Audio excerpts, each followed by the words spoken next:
Story time audio ബുക്സിലേക്ക് എല്ലാവർക്കും സ്വാഗതം. CV നിർമ്മലയുടെ സായുജ്യം.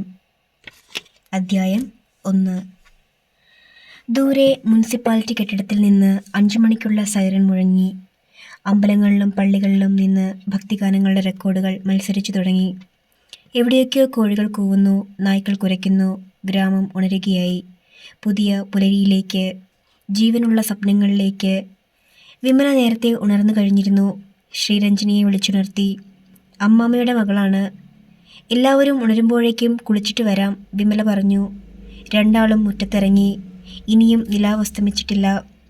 ഗ്രാമത്തെ പുൽകി ഉണർത്തുന്ന പുലരിക്ക് മീതെ അത് തളം കെട്ടി കിടക്കുന്നു. ആകാശത്ത് ഒറ്റ തിരിഞ്ഞ് പ്രകാശിക്കുന്ന ഏതാനും നക്ഷത്രങ്ങൾ. ഇലകളിൽ നിന്നും മഞ്ഞുതുള്ളികൾ അടർന്നു വീഴുന്ന ശബ്ദം. ഈറൻ നിലാവിൽ കുളിർന്ന് രണ്ടുപേരും പുഴയരികിലേക്ക് നടന്നു. ഒഴുക്കും ഓളവുമില്ലാത്ത പുഴ. ഇരുകര മുറ്റിയൊഴുകിയ കാലഘട്ടങ്ങളുടെ ഓർമ്മയുണർത്തുന്ന മണൽപ്പുറം. മണൽത്തിട്ടകൾക്കിടയിൽ ഓരോരോ കുഴികൾ. അത്തരം ഒരു കുഴിയിലിറങ്ങിയവർ മുങ്ങിക്കുളിച്ചു. നിലാവ് അസ്തമിച്ചു. കിഴക്കൻ ആകാശത്ത് പുലരിത്തുടിപ്പ്. തിരിച്ചു വീട്ടിലെത്തിയപ്പോൾ വീട്ടിൽ മിക്കവരും ഉണർന്നു കഴിഞ്ഞിരുന്നു. ഇന്നലെ എത്തിയ അതിഥികൾ കൂടിയും ഉണർന്നു. ചിലർ മുറ്റത്ത് നിരത്തിയ കസേരകളിൽ വന്നിരുന്ന് കട്ടൻ കാപ്പി കുടിക്കുകയോ ബീഡി വലിക്കുകയോ ചെയ്യുന്നുണ്ട്. വിമല ശ്രീരഞ്ജനെയും കൂട്ടി അമ്പലത്തിലേക്ക് യാത്രയായി.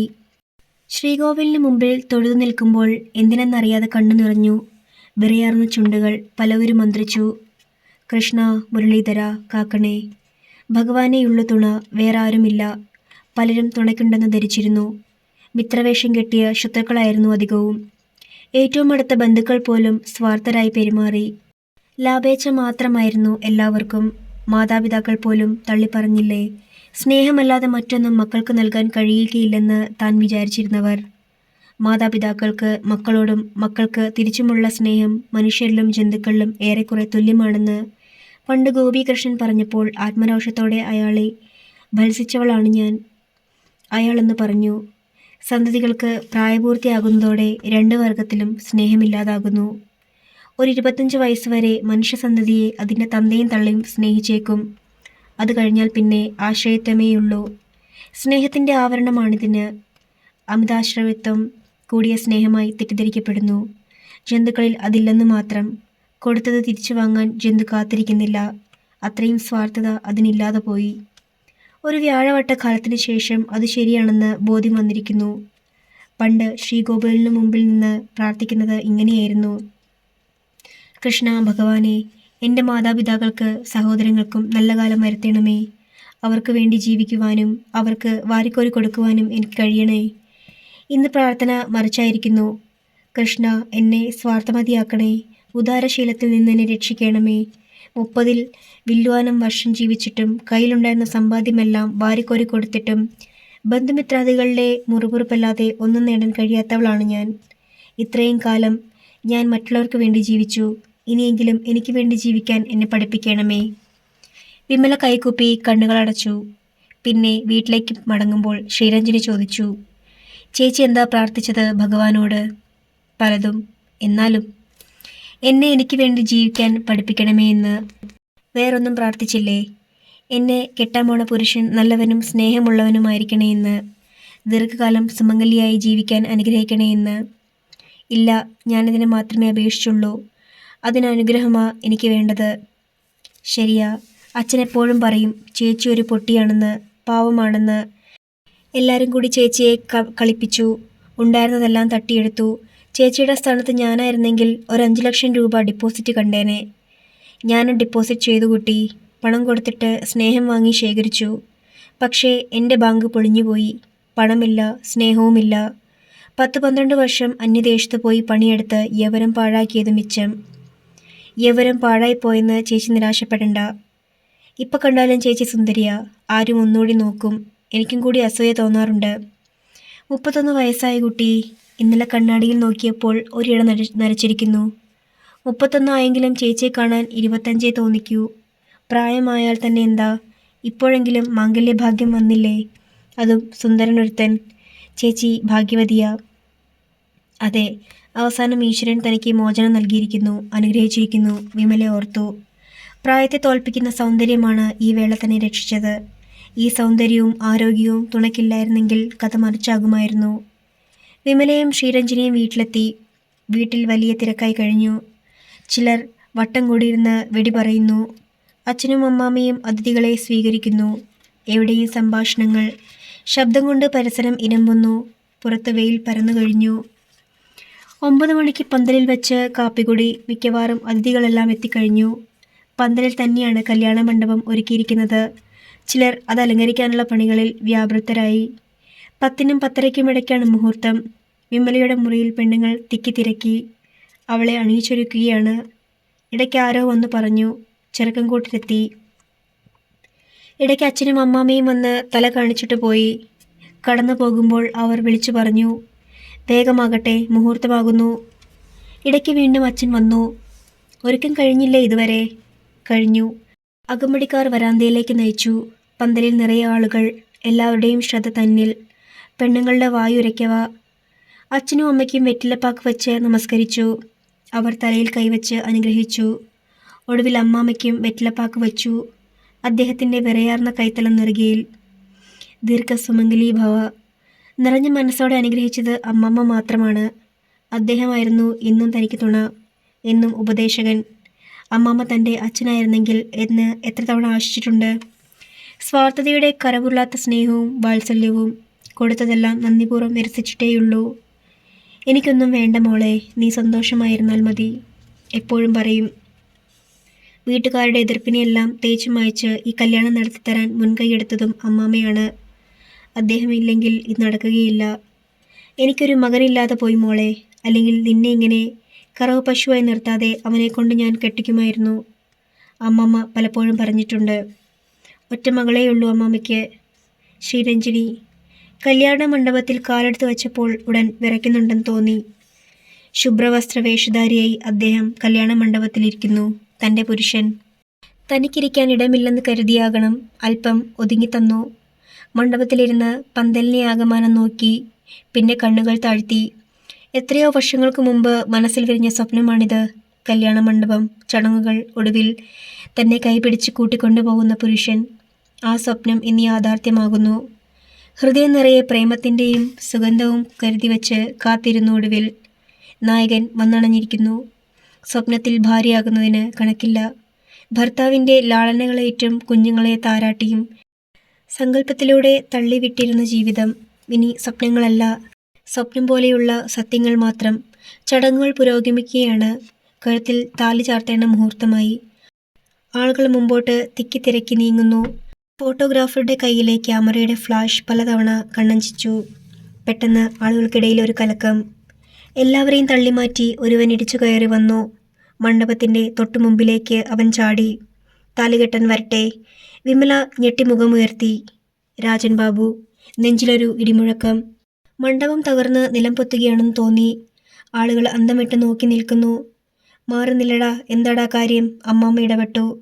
ഈ കല്യാണം നടക്കില്ല, നടത്താൻ ഞാൻ സമ്മതിക്കില്ല. വീണ്ടും ഒരു നടുക്കം. വിമല അവിടെ ഇരുന്നുരുകി. നീ ആരാ അത് പറയാൻ? അമ്മാമ്മ ചോദിക്കുന്നു. ഞാനോ? ഞാനാണ് അവളുടെ ഭർത്താവ്. ഭർത്താവോ? അതെ, ഭർത്താവ്. സംശയമുണ്ടെങ്കിൽ അവളോട് ചോദിച്ചു നോക്ക്. ആൾക്കൂട്ടത്തിൽ നിശബ്ദത വ്യാപിച്ചു. വിമല മണ്ഡപത്തിൽ ബോധമറ്റ് വീണു.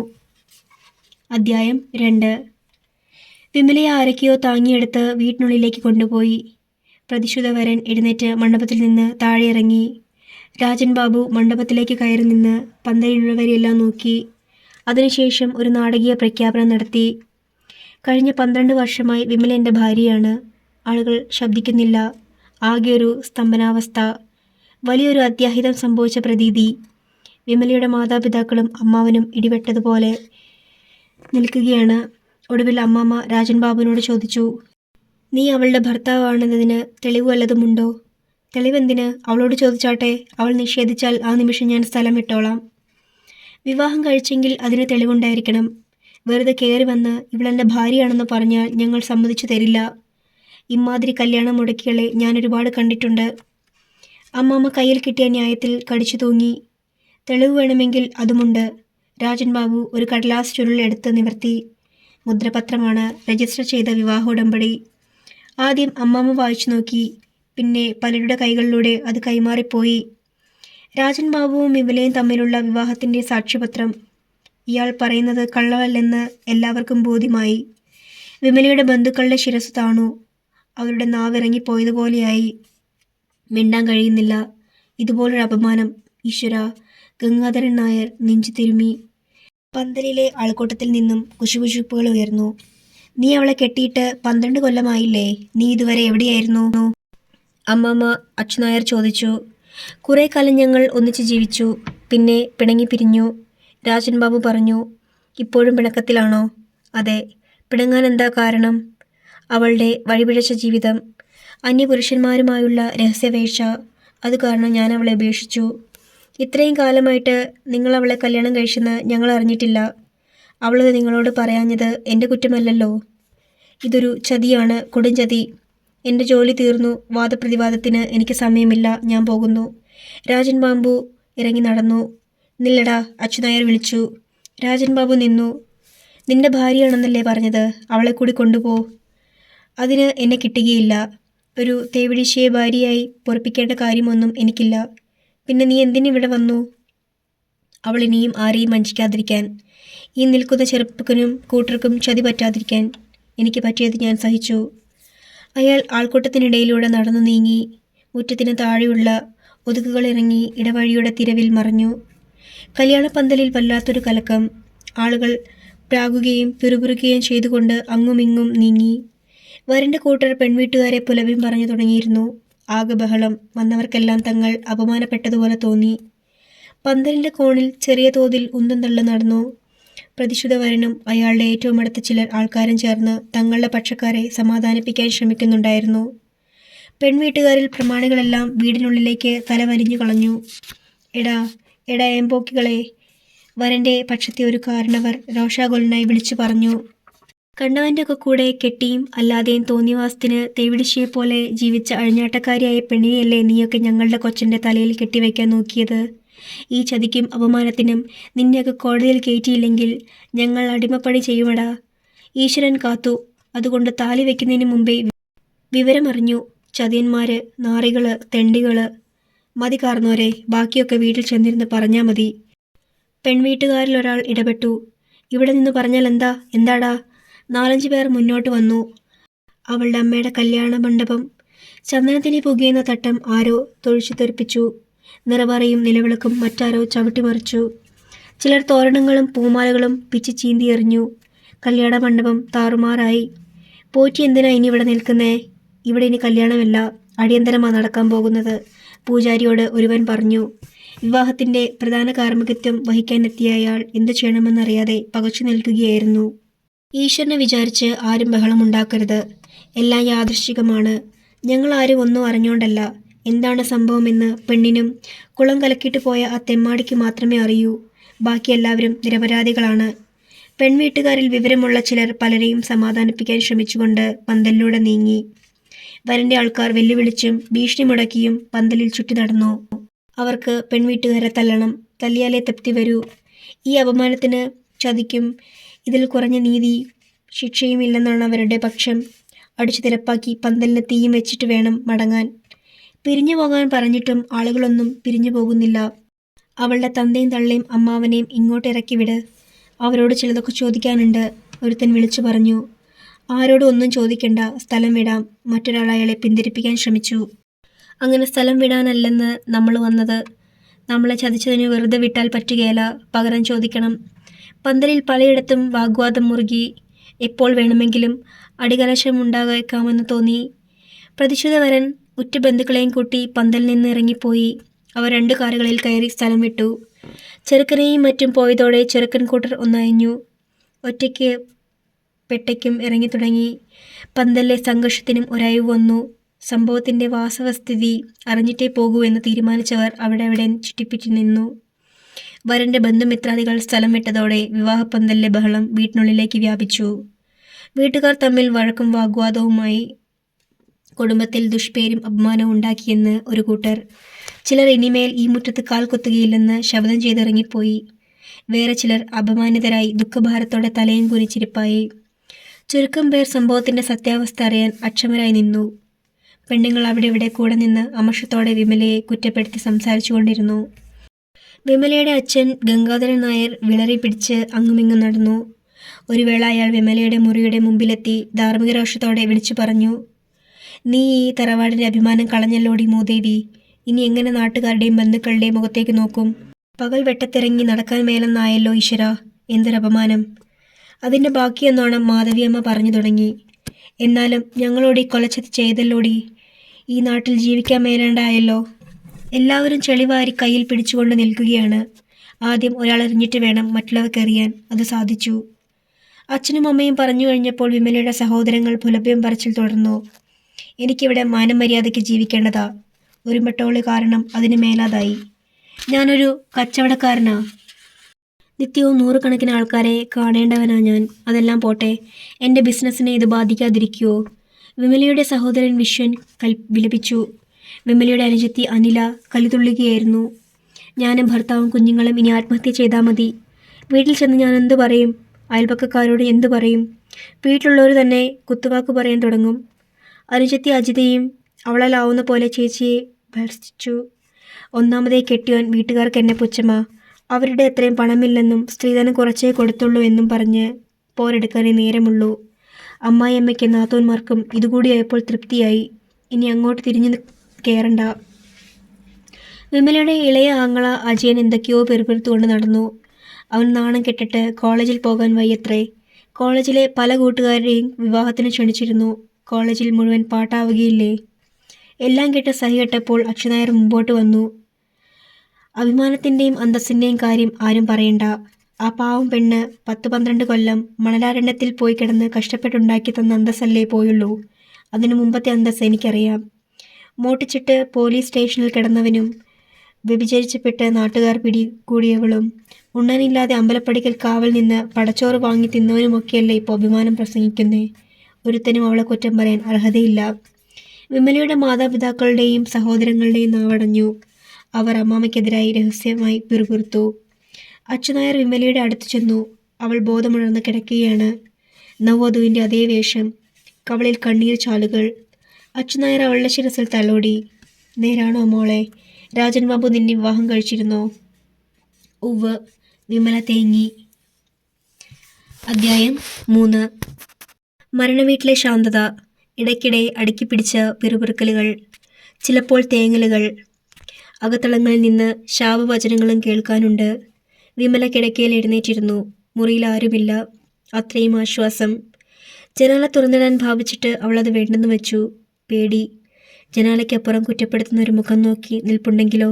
വയ്യ. ഇന്നിനി ഒരു മനുഷ്യൻ്റെ മുഖം കാണാൻ വയ്യ. സംഭവിച്ചതൊക്കെ ഓർത്തിട്ട് ദേഹമെമ്പാടും ഭ്രാന്തിൻ്റെ അണുക്കൾ പെരുക്കി വരും പോലത്തെ തോന്നൽ. എല്ലാവരെയും ശപിക്കാനും വെറുക്കാനും തോന്നുന്നു. ഈശ്വരനോട് പോലും വെറുപ്പല്ലാതെ മറ്റൊന്നുമില്ല മനസ്സിൽ. ഇന്നു കാലത്തും നടക്കൽ ചെന്ന് തൊഴുതതാണ്. അനുഗ്രഹം യാചിച്ചതാണ്. ആരെക്കൊണ്ടും സഹായിപ്പിക്കണ്ട, ഉപദ്രവിക്കാതിരുന്നാൽ മതിയെന്ന് പോലും. പക്ഷെ കേൾക്കാൻ ആൾക്കാൽ പ്രതിഭയ്ക്ക് കാതെവിടെ? ഇവിടെയല്ല കോമാളി വേഷം കെട്ടി വന്ന് നല്ല മനുഷ്യരുടെ ശത്രുക്കളെ രസിപ്പിക്കാനോ? അതങ്ങേർ ഭംഗിയായി ചെതിരിക്കും. അല്ലെങ്കിൽ ഞാൻ എന്ത് തെറ്റാണ് ചെയ്തത്? നെഞ്ചിൽ കൈവച്ച് പറയാം, ഈ ഏഴ തെറ്റുകാരിയല്ലെന്ന്. ദുഷ്ടതരം കാണിക്കാത്തതും ഒരു തെറ്റാവാം.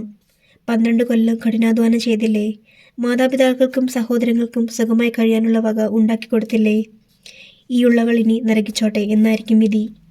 കാത്തുകാത്തിരുന്ന് വന്നണഞ്ഞ മാംഗല്യ ഭാഗ്യം എത്രയോ ആഗ്രഹിച്ചതാണ്. ആരുടെ എല്ലാം എതിർപ്പുകളെ അതിജീവിച്ചതാണ്. ഇനി ആത്മഹത്യ ചെയ്യാനാണ് വെമ്പൽ. അല്ലെങ്കിൽ എന്നും ദുർമുഖം മാത്രമേ കാണാൻ നോക്കൂ. ചൂരക്കാട്ട് തറവാടിൻ്റെ മാനം കളഞ്ഞവളെന്ന ദുഷ്പേര് മരിക്കുവോളം വേട്ടയാടും. എല്ലാവരുടെയും കയ്യിൽ ആയുധം കിട്ടിയിരിക്കുന്നു. രഹസ്യമായി പലരും സന്തോഷിക്കുന്നുണ്ട്. ഇനി തരം കിട്ടുമ്പോഴെല്ലാം ചാടി വീണ് ആക്രമിക്കാമല്ലോ. ഇഷ്ടം പോലെ മുറിപ്പെടുത്താമല്ലോ. തക്കം നോക്കി ഒളിയമ്പുകൾ എറിയാമല്ലോ. ഇനി തനിക്കൊരു മാംഗല്യ ഭാഗ്യം കൈവരുമോ? ഒരിക്കലുമില്ല. വിവാഹാലോചന ഉണ്ടെന്നറിഞ്ഞാൽ നാട്ടുകാർ പാട്ടും തുടങ്ങും. എല്ലാം എല്ലാവരും അറിഞ്ഞു കഴിഞ്ഞ നിലയ്ക്ക് നിഷേധിക്കാനും സാധ്യമല്ല. പെണ്ണൊന്ന് കെട്ടിയതാ, സ്വഭാവദൂഷ്യം കൊണ്ട് അയാൾ ഉപേക്ഷിച്ചു. ഇത് കേൾക്കുന്ന ഒരുത്തനും പിന്നെ വിവാഹാലോചനയുമായി മുമ്പോട്ട് പോകില്ല. അല്ലെങ്കിൽ തന്നെ താൻ വിവാഹിതയാകുന്നതിൽ വീട്ടുകാർക്കെല്ലാം എതിർപ്പാണ്. എന്നും കാമധേനുവിനെ പോലെ പാൽ ചുരത്തുന്ന കറവ പശുവിനെ കൈവിട്ട് കളയാൻ മടി. ചുരുക്കത്തിൽ ഇനി ജീവിക്കുന്നതിൽ വലിയ അർത്ഥമൊന്നുമില്ല. ആശയും പ്രതീക്ഷയും വേണ്ട. അതുകൊണ്ട് കാത്തിരിപ്പും വേണ്ട. ഒരു പെണ്ണായ നാൾ മുതൽ കെടാവിളക്ക് പോലെ കാത്തു സൂക്ഷിച്ച സ്വപ്നം, ഒരു പുരുഷന്റെ കൈപിടിച്ച് കുടുംബജീവിതത്തിലേക്ക് മെല്ലെ നടന്നു കയറുക. ഇനി ആ സ്വപ്നമില്ല, അതണഞ്ഞു. വിമല ചുമരം ചാരിയിരുന്ന് അടക്കി പിടിച്ചു കരഞ്ഞു. വാതിക്കൽ കാൽപ്പെരുമാറ്റം കേട്ടപ്പോൾ അവൾ ചുണ്ടുകൾ നിയന്ത്രിച്ചു. കണ്ണും കവിൾത്തടവും കല്യാണപ്പുടവ് കൊണ്ട് തുടച്ചു. ശ്രീരഞ്ജിനി മുറിക്കകത്തേക്ക് വന്നു. അവൾ വിമലയെ നോക്കി ഒരു നിമിഷം മിണ്ടാതെ നിന്നു. ചേച്ചി കരയുക? ഞാൻ എന്തിനാ കരയണേ? ചിരിക്കുകയല്ലേ വേണ്ടത്? ശ്രീരഞ്ജിനിയുടെ കണ്ണുകളിൽ നനവിൻ്റെ തിളക്കം കണ്ടു. പാവം കുട്ടി. അവൾ തീവ്രമായി ദുഃഖിക്കുന്നുണ്ടാകും. തന്നെ വെറുക്കാൻ ശീലിക്കാത്ത ഒരേയൊരു കൂട്ടുകാരി അവളാണല്ലോ. ചേച്ചി സാരാക്കണ്ട കേട്ടോ. അവൾ അടുത്തു വന്ന് തോളിൽ കൈവച്ച് മന്ത്രിച്ചു. വിമല പെട്ടെന്ന് തേങ്ങിപ്പോയി. വീണ്ടും വാതിക്കൽ കാലച്ച. രണ്ടാളും തിരിഞ്ഞു. അമ്മാമ്മ. അച്യുനായർ മുറിക്കുള്ളിൽ കയറി. മോളെ നീ വാ, നമുക്കങ്ങോട്ട് കിഴക്കേലോട്ട് പോകാം. വേഷം മാറിക്കോ. ഞാൻ എങ്ങോട്ടും വരുന്നില്ല. വരണം. നീ ഇവിടെ നിന്നാൽ ശരിയാവില്ല. നിന്നെ എല്ലാവരും കൂടി കൊത്തിക്കീറി തിന്നും. വേണ്ട അമ്മാമ്മേ, ഇതിനേക്കാൾ കൂടുതലൊന്നും എനിക്ക് വരാനില്ലല്ലോ. പറയുന്നതനുസരിക്കൂ മോളെ. അച്യുനായർ മുറി വിട്ടിറങ്ങിപ്പോയി. ചേച്ചി വാ, നമുക്കങ്ങോട്ട് പോകാം. ഇവിടെ പ്രാക്ക് കേട്ട് ഇരിക്കാപ്പുറതി ഉണ്ടാവില്ല. കല്യാണവേഷം മാറാൻ ശ്രീരഞ്ജിനെ സഹായിച്ചു. പകരം സാരി ഉടുത്തു. അല്പം കഴിഞ്ഞപ്പോൾ അമ്മാമ്മ എത്തി. റെഡിയായോ? ഊവച്ച, ശ്രീരഞ്ജിനി പറഞ്ഞു. എന്നാൽ പോകാം. പകൽ വെളിച്ചത്തിലേക്ക് കടന്നപ്പോൾ കണ്ണൻ ചെന്നതുപോലെ തോന്നി. ആകെ ഒരു ചൂളൽ. അപമാനത്തിൻ്റെ പ്രകാശത്തിലൂടെയാണ് നടക്കുന്നതെന്ന തോന്നൽ. കുറ്റപ്പെടുത്തുന്ന, ശപിക്കുന്ന, പരിഹസിക്കുന്ന കണ്ണുകൾ തൻ്റെ മേൽ വീഴുന്നുണ്ട്. വിമല ആർക്കും മുഖം കൊടുക്കാതെ തലതാഴ്ത്തി നടന്നു. അമ്മാമ്മയുടെ വീട്ടിലെത്തിയപ്പോൾ ആശ്വാസം. ഇനി ആരെയും ഇരുണ്ട മുഖം കാണേണ്ടല്ലോ, പ്രാക്കുകൾ കേൾക്കണ്ടല്ലോ. അമ്മാമ്മയും ശ്രീരഞ്ജിനിയും മാത്രമേ ഉള്ളൂ ഈ കൊച്ചു വീട്ടിൽ. ആദ്യം നമുക്ക് വല്ലതും ഉണ്ടാക്കി കഴിക്കാം, നല്ല വിശപ്പ്, ശ്രീരഞ്ജിനി പറഞ്ഞു. പാവങ്ങൾ, ഇന്ന് പട്ടിണിയാണ്.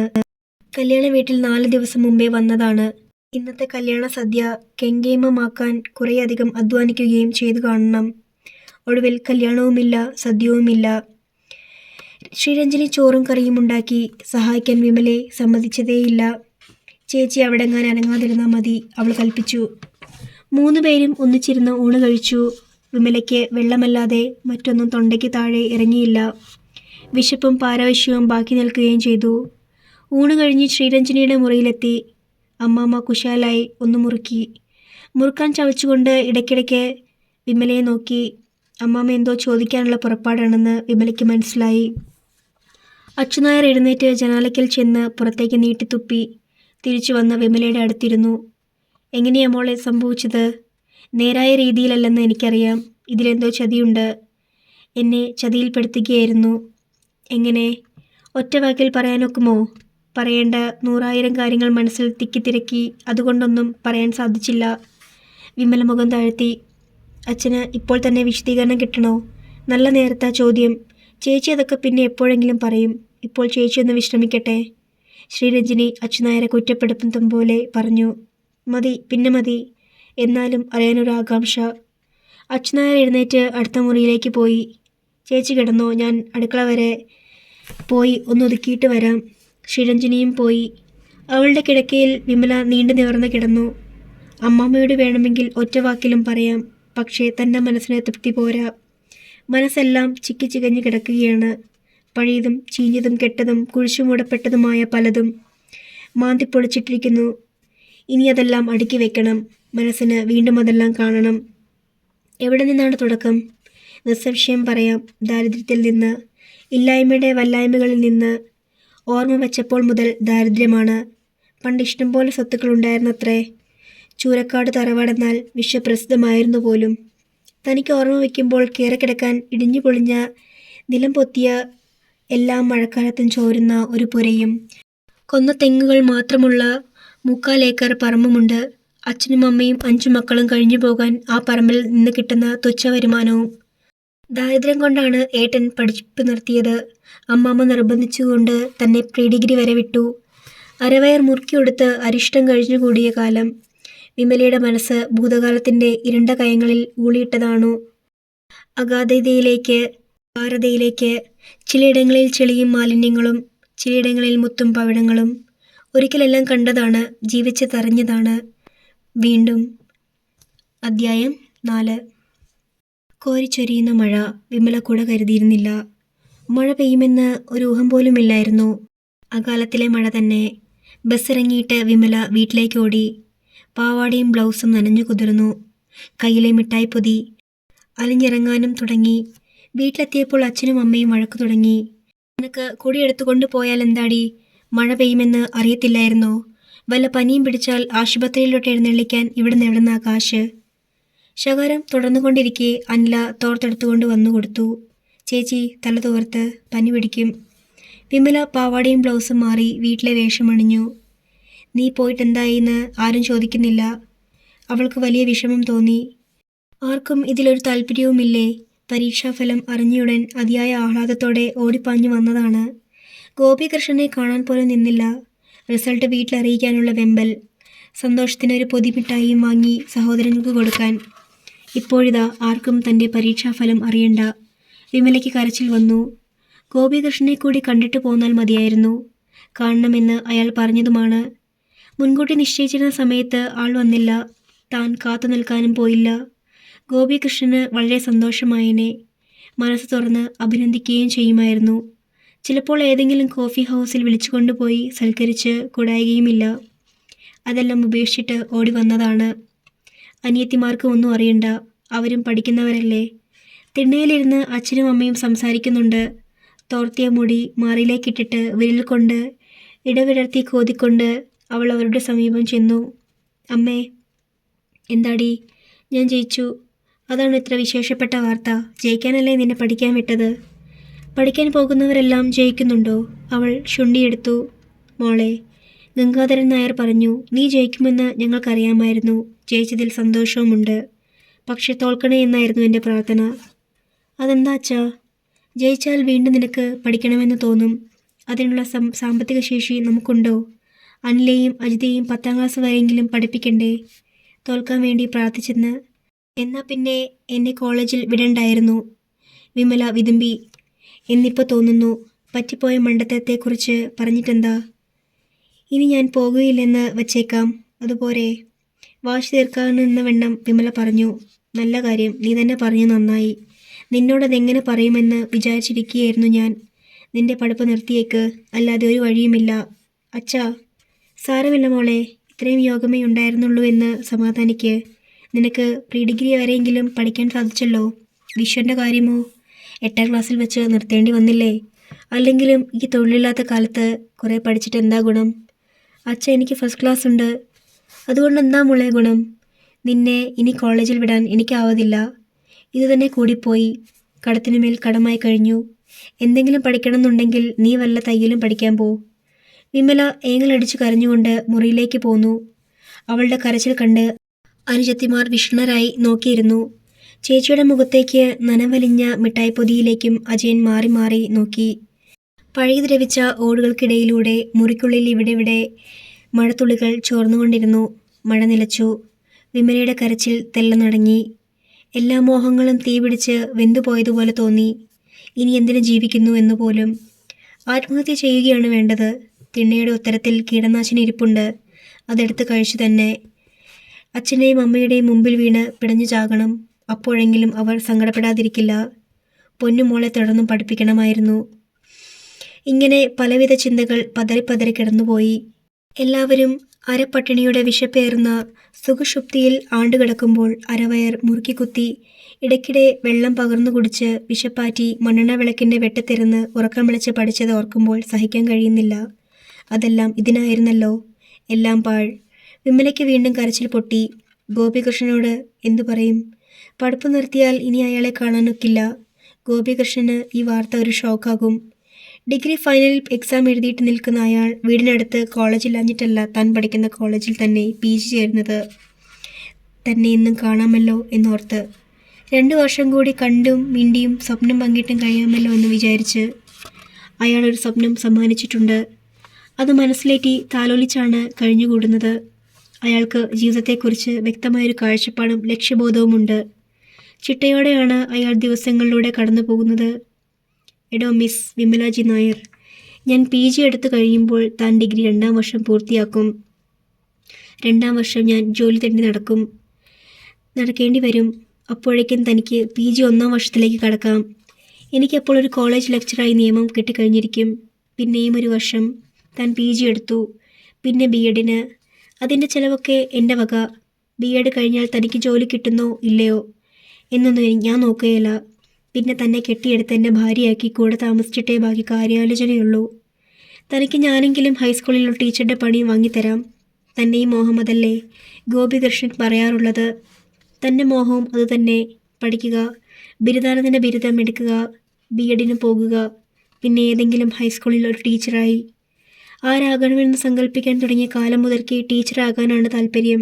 ഇപ്പോഴത് ഏറ്റവും വലിയ സ്വപ്നവുമായി. ഗോപികൃഷ്ണന് വിശ്വാസമാണ്. അയാളൊരു വാക്ക് പറഞ്ഞാൽ അതിലുറച്ചു നിൽക്കും. പക്ഷേ ഇനി അതിനൊക്കെ എന്തർത്ഥം? വിമല രാത്രിയിൽ അമ്മയെ സമീപിച്ചു. അമ്മേ, അച്ഛനോട് പറയണം എന്നെ പഠിപ്പിക്കാൻ വിടണമെന്ന് അവൾ കെഞ്ചി. ഞാൻ പറഞ്ഞാലൊന്നും അങ്ങേരെ കേൾക്കുകയില്ല. അമ്മ പറഞ്ഞാൽ കേൾക്കും. ഒന്ന് പറയാമ്മേ, അല്ലെങ്കിൽ ഞാൻ ഇത്രയും കഷ്ടപ്പെട്ട് പഠിച്ചതെല്ലാം വെറുതെ ആയി പോവുകയില്ലേ? കുറേ കൂടി പഠിച്ചാലും ഇതുതന്നെ ഗതി. അല്ലമ്മേ, തീർച്ചയായിട്ടുമില്ല. എനിക്കൊരു ജോലി കിട്ടും. നമ്മുടെ കഷ്ടപ്പാടൊക്കെ മാറും. നീ തന്നെ അച്ഛനോട് പറയ്. ഞാൻ പറഞ്ഞിട്ടെന്താ കാര്യം? ഞാൻ പറഞ്ഞാലും കാര്യമില്ല. അങ്ങനെയാ മുഖത്ത് നോക്കി പറയുന്നേ? എല്ലാം നിനക്കും അറിയാവുന്നതല്ലേ. അച്ഛന് പണം കൊടുക്കാനില്ലാത്ത ഒരാളും ഈ കരയിലില്ല. കടത്തിന് മീതെ കടം. എങ്ങനെ പിള്ളേരെ പഠിപ്പിക്കാൻ വിടും? അമ്മയോട് പറഞ്ഞിട്ടും ഫലമില്ലെന്ന് മനസ്സിലായി. വിമല വിശ്വനാഥനെ സമീപിച്ചു. വിശ്വേട്ടാ, ഏട്ടനൊന്ന് അച്ഛനോട് പറയോ എന്നെ പഠിക്കാൻ വിടാൻ? കാശ് എവിടുന്നാടി? അല്ലെങ്കിലും പെൺകുട്ടികൾ അത്രയൊക്കെ പഠിച്ചാൽ മതി. എന്നെ കണ്ടില്ലേ, 8ാം ക്ലാസ് വരെയല്ലേ പോയുള്ളൂ. ഇളിയ സഹോദരങ്ങളെയും ശുപാർശയ്ക്ക് വേണ്ടി സമീപിച്ചു. ഞാൻ ആരോടും പറയുകയില്ല. അനില കൈയൊഴിഞ്ഞു. ചേച്ചിയെ ഇനിയും പഠിക്കാൻ വിട്ടാൽ തൻ്റെ പഠിപ്പ് മുടങ്ങുമോ എന്നാണ് അവളുടെ പേടി. അജിത പറയാമെന്നോ പറയുകയില്ലെന്നോ പറഞ്ഞില്ല. ഒടുവിൽ അജയനെ തന്നെ ശരണം പ്രാപിച്ചു. അച്ഛൻ്റെ വാത്സല്യഭാജനമാണ് അജയൻ. അവൻ എന്തു പറഞ്ഞാലും അച്ഛൻ നിഷേധിക്കുകയില്ല. അവൻ അച്ഛനെ സമീപിച്ചു. അച്ഛാ, ചേച്ചി കോളേജിൽ പോകട്ടെ അച്ഛാ, പാവം ചേച്ചിയല്ലേ. അല്പനേരം ആലോചിച്ചിരുന്നു. ശരി, നീ പറഞ്ഞതല്ലേ, സമ്മതിച്ചിരിക്കുന്നു. പക്ഷേ ഒരു കാര്യം, ചേച്ചിക്ക് പകരം നിന്റെ പഠിപ്പ് നിർത്തിയേക്കണം. സമ്മതിച്ചോ? അത് പറ്റുകയില്ല. എനിക്ക് സ്കൂളിൽ പോകണം. അങ്ങനെ ആ ശ്രമവും വിഫലമായി. ഏറ്റവും ഒടുവിൽ വിമല അമ്മാമ്മയെ അഭയം പ്രാപിച്ചു. കുറച്ച് ദൂരമേയുള്ളൂ അച്യുനായരുടെ വീട്ടിലേക്ക്. കക്ഷി എക്സ് മിലിറ്ററിയാണ്. ഭാര്യ മരിച്ചുപോയി. ഒരേ ഒരു മകൾ മാത്രം, ശ്രീരഞ്ജിനി. അജയൻ്റെ ക്ലാസ്സിലാണ് അവൾ പഠിക്കുന്നത്. വിമല അമ്മാമ്മയോട് വിവരങ്ങളൊക്കെ പറഞ്ഞു. അച്യുനായരെല്ലാം മൂളിക്കേട്ടു. ഞാൻ ഗംഗാധരനോട് ഒന്ന് പറഞ്ഞു നോക്കാം. നീ ഫസ്റ്റ് ക്ലാസ്സിൽ പാസ്സായതല്ലേ. നല്ലപോലെ കഷ്ടപ്പെട്ടാണ് നീ പഠിച്ചത്. അത് വെറുതെ ആകുന്നത് ഏറെ കഷ്ടം. പക്ഷേ വീട്ടിലെ അവസ്ഥ കൂടി ഒന്ന് ആലോചിക്കണ്ടേ കുട്ടി? ഗംഗാധരന് കടം കാരണം നിൽക്കക്കള്ളിയില്ല. കടം പെരുകുന്നതല്ലാതെ വരുമാനം വല്ലതുമുണ്ടോ? നിന്റെ ഇളയതുങ്ങളെ പഠിപ്പിക്കണ്ടേ? എങ്ങനെ അവൻ നിന്നെ കോളേജിൽ വിടും? അച്യുനായർ പിന്നീട് ഗംഗാധരൻ നായരുമായി ഇക്കാര്യം സംസാരിച്ചു. വീട്ടിലിരുന്നായിരുന്നു സംസാരം. അതുകൊണ്ട് വിമലയ്ക്ക് ഒരക്ഷരം വിടാതെ കേൾക്കാൻ കഴിഞ്ഞു. വിമല അവിടെയും വന്ന് പരാതി പറഞ്ഞു അല്ലേ? അവളുടെ വിചാരം ഞാൻ മനഃപൂർവ്വം അവളുടെ പഠിപ്പ് നിർത്തിവെച്ചതാണെന്നാ. എനിക്ക് അവളെ പഠിപ്പിക്കാൻ ആഗ്രഹമില്ലാഞ്ഞിട്ടല്ല അച്യുതാ. ഒരു മാർഗം വേണ്ടേ? നീ അവളോടത് പറഞ്ഞ് മനസ്സിലാക്കണം. അതോടെ അവസാനത്തെ ആശ്രയമറ്റു. അപ്പോൾ ഇനി വിധി സ്വീകരിക്കുകയേ മാർഗമുള്ളൂ. പഠിപ്പ് തുടരാനൊക്കില്ലെന്ന് തീർച്ച. അന്നു തന്നെ അവൾ ഗോപികൃഷ്ണന് കത്തെഴുതി. അത്യാവശ്യമായി ഒന്ന് കാണണമെന്നറിയിച്ചുകൊണ്ട്. നിർദ്ദിഷ്ട ദിവസം വിമല ഒരു കൂട്ടുകാരിയെ കാണാൻ പോകുന്നുവെന്ന് കള്ളം പറഞ്ഞ് വീട്ടിൽ നിന്നിറങ്ങി. ആളൊഴിഞ്ഞ മൈതാനത്തിനരികിലെ തണൽ മരങ്ങളുടെ കീഴിൽ വെച്ച് ഗോപികൃഷ്ണനെ കണ്ടു. എന്തോ അത്യാവശ്യമായി കാണണമെന്ന് എഴുതിയത്? ഗോപികൃഷ്ണൻ ഉത്കണ്ഠയോടെ ചോദിച്ചു. എൻ്റെ പഠിപ്പ് നിർത്തി. പറഞ്ഞു തീർന്നതും ഒറ്റ കരച്ചിൽ. ഗോപികൃഷ്ണൻ ഷോക്കേറ്റതുപോലെയായി. അടുത്ത അധ്യായം നാളെ.